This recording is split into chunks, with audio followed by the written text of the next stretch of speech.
Hey, what it do, y'all? It's your boy E2 Blue coming back at you again on this Thursday. Cowboys was supposed to have a game today. Supposed to have a game today, but we know that the game was pushed back once, twice, maybe three damn times because of the Ravens and Steelers situation and the COVID going on within the Ravens organization.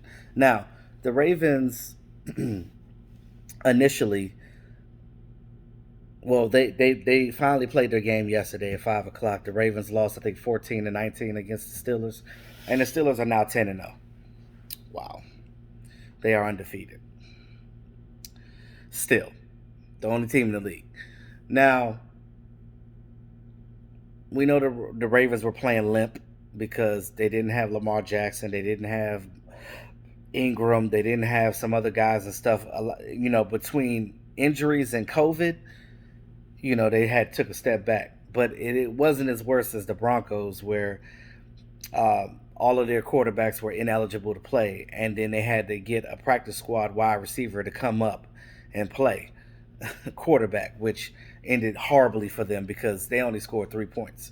Now you look at that and you're like, I think that the league allowed that game to play because they wanted to set an example to the other teams and like, okay, if you out here doing this type of crap, your game is still going to get played, and basically it's a forfeit for you because you're not going to win without a quarterback. You can't win football without a quarterback. That is the most important player on the field, period.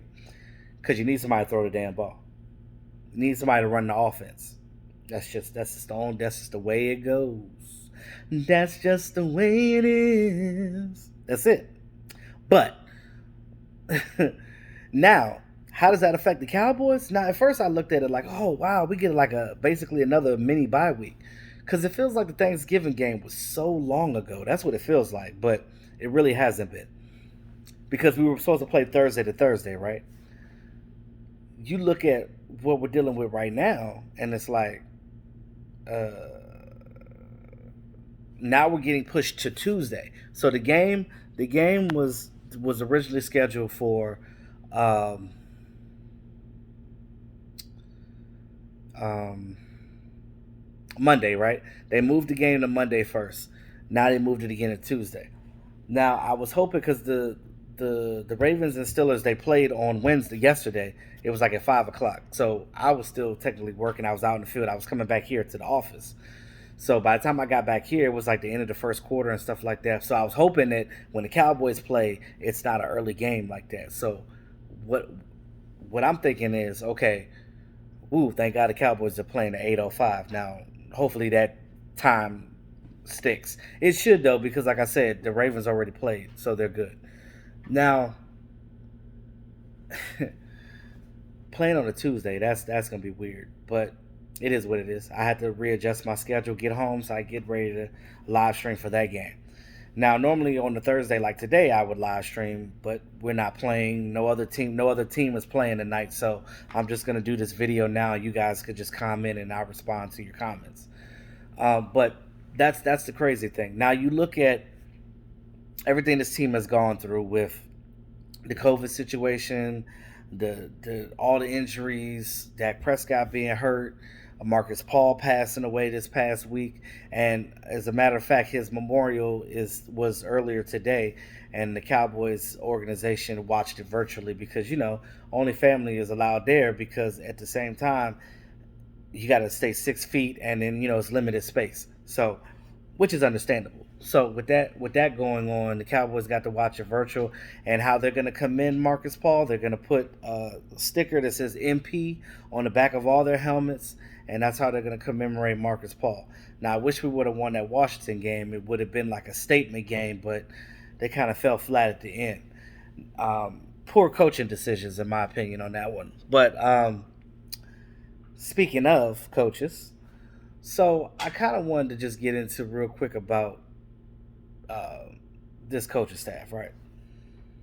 I know everybody has their opinions on certain things, and everybody is entitled to it. But as a content creator, I want to uncover the layers of what's going on with this team, right? So I know some of you as fans look at it like this. Y'all look at the first layer and be like, Ooh, okay. So I'm gonna go with this information right here because it's a little bit, some stuff going on here. Me, I'm pulling out the jackhammer and I'm going in that jump. I'm going all the way in there. I'm digging in deep, all the soot and the rubble and the sediment, and I'm getting all that out of there. And I'm gonna see what the raw information is at the bottom. That's what I'm looking at. I'm looking at the raw material at the bottom of that hole that I just made, that trench, if you will. Because I'm preaching. I don't think none of y'all hear it. Um, when you do that, you get to understand different things from different angles and different perspectives, right? Because we know that you can't live in this world being one sided for everything because you're gonna miss information. You're gonna miss it. You're gonna miss it. Now, we talked about how just straight basura this team has been this year, right? Just straight garbage, straight trash. But there's a rhyme and reason everything, right? Even with that, even with a 3-8 record, we are not mathematically out of the playoff race. This is how bad the division is. I mean, hell, it could be what 6 and 10 could probably win the division right now. That's crazy. Now, Cowboys already have 8 losses, so the very best that you can do is win out and be 8-8. That is the very best that they can do. But then you look at the back end of that. You look at the rest of the remaining Cowboys schedule. It's the division, the Bengals, and the 49ers after this week. That's all you got left. Now, we've seen what the Ravens are right now. They've been trending downward a little bit. In the beginning of the season, we thought they were a juggernaut team. But things kind of switched around. Lamar Jackson has not been playing like Lamar Jackson. Um, they had RG3 starting last week because, Lamar got old. I said Lamar got Odom. I'm so stupid. Like Lamar Odom. Did y'all hear me say that? Lamar got Odom. I'm so stupid. Lamar got COVID. Shout out to Lamar Odom though. But he got COVID.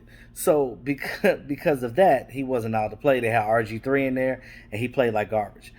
So that got the Steelers to win their game again, and now they're still undefeated, 10-0. When they play us, I don't know which players are going to be back, but I know that they're going to play Des Bryant, and Des Bryant is probably going to show this team why they should have never released him. And that's my biggest fear in that game. But we'll talk more about that when I do my matchup videos. Should I do it over the weekend or Monday? Because I don't know. Maybe I'll do it Monday because the game ain't till Tuesday. It's crazy. My weeks and time frames is all messed up, right? Everything's messed up because it's COVID. I don't even know when to do a video no more. It's just like what? Huh? I do one today, maybe tomorrow. I don't know. But anyway, um, you look at you look at that situation and you're just like, okay, what is this coaching staff doing, right?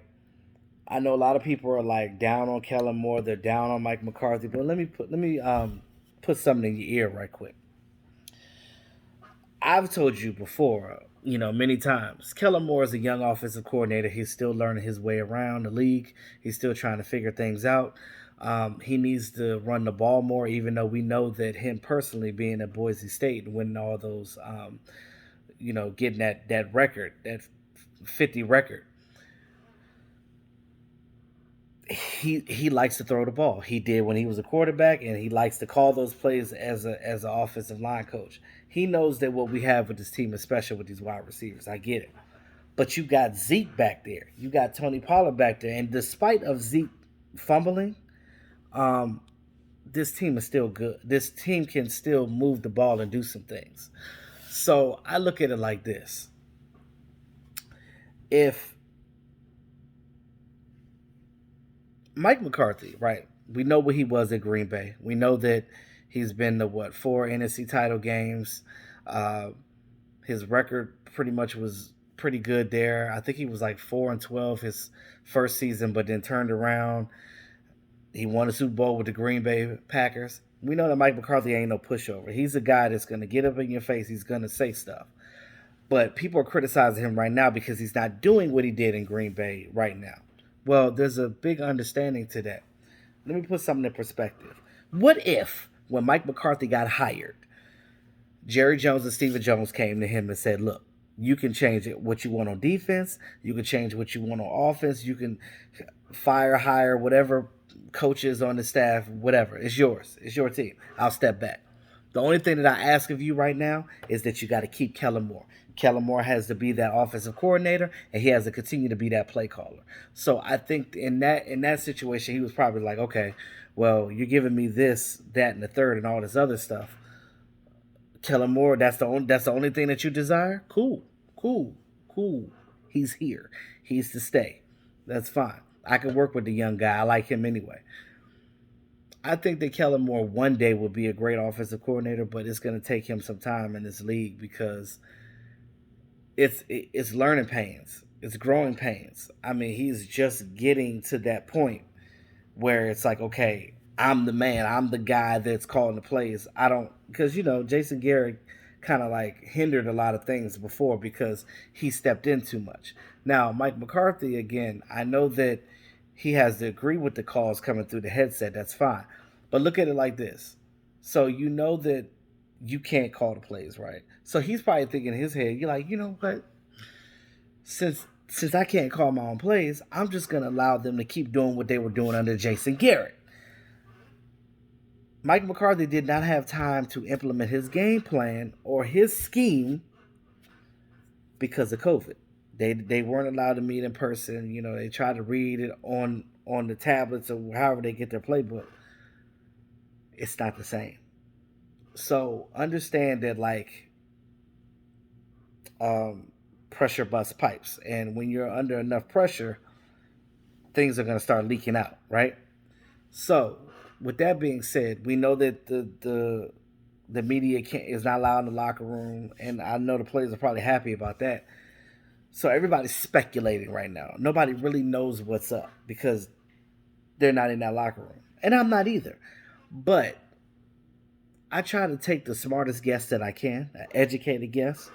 I would say that if that is the case, if that what I said is the case, if Jerry and Steven came to him and said that, hey, you got to keep Kellen Moore, he got to do play calls, things of that nature, it makes sense because one, we know that Mike McCarthy could not bring his scheme to this team because of the lack thereof of an offseason.